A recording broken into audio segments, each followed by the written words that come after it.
You know the person who goes completely quiet when something hurts them? The one who says, "I'm fine," and actually means, "Leave me alone." The one who used to be talkative, expressive, even loud sometimes, and now, the second something cuts deep, they just disappear. Not physically, just behind their own eyes. Here's what most people get wrong about them. That person isn't being cold, and they aren't broken either. The quietest people are often experiencing the loudest internal chaos you will never see. But, and this is where it gets complicated, there is a dark, confusing side to this stillness. A side most videos won't tell you about. How do you know if that silence is a protective shield, keeping someone together long enough to not fall apart? Or if it has secretly crossed a line into a toxic weapon used to manipulate the people who love them? Stick with me. We're going to look at the exact checklist to tell the difference. But first, we have to understand what's actually happening inside the silence. Phase 1, the language lock and system overload. Here's the first thing you need to unlearn. Staying silent isn't a logical choice. It's not a decision made in cold blood. It's a biological command. Psychologists call it the freeze response. The third option your nervous system reaches for when fight and flight both feel impossible. It comes from something called Polyvagal theory, and it explains why, in moments of emotional threat, your body doesn't always run or roar. Sometimes it just shuts the door. And here's where it gets physical, not just emotional. When emotion floods the brain, blood flow actually pulls away from Broca's area, the part of your brain responsible for producing speech. It's not poetic. It's not a metaphor. Your brain, in that moment, is biologically less capable of forming words.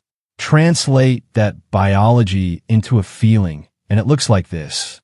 Your chest gets heavy. Words feel physically out of reach. Try to explain something you haven't even processed yourself, yet feels genuinely impossible. You're not being stubborn. Your brain has literally locked the language gates, because right now, its only job is keeping your core from falling apart. Phase 2, holding yourself in.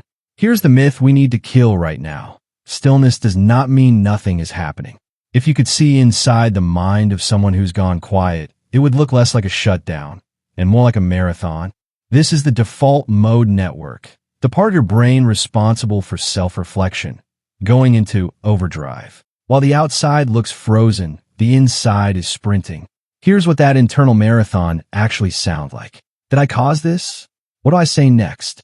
If I open my mouth right now, will it make everything worse? Around and around. No pause button. No off switch. And this is the line that changes how you'll see this behavior forever. You are not shutting people out. You're holding yourself in. And there's a massive, life-altering difference between the two. Phase 3, the childhood echo. So where does this actually come from? No one is born like this. Babies scream. Toddlers cry openly, loudly, without shame, because that is the default human setting.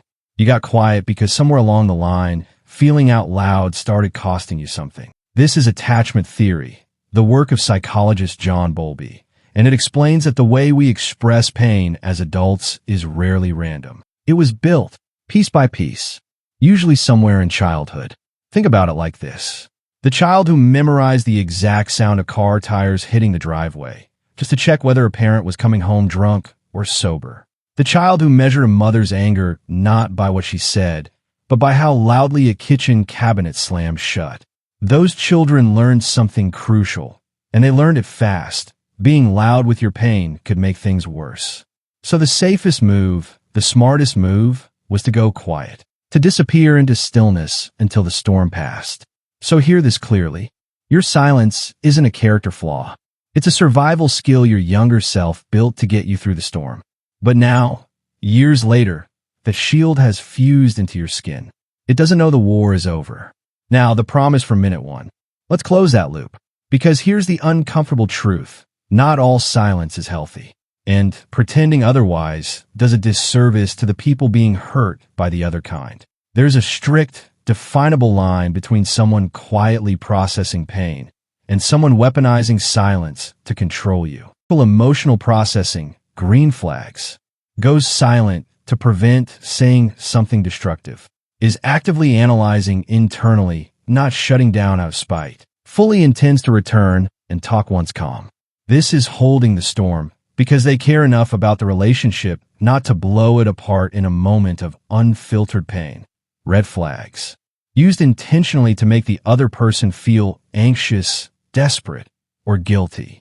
Designed to force compliance. The goal isn't calm. The goal is control. Here's the warning most people never get, and it might be the most important sentence in this video.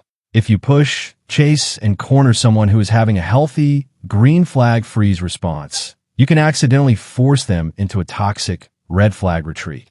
The pressure you apply to get an answer right now can be the exact thing that turns a protective silence into a defensive one.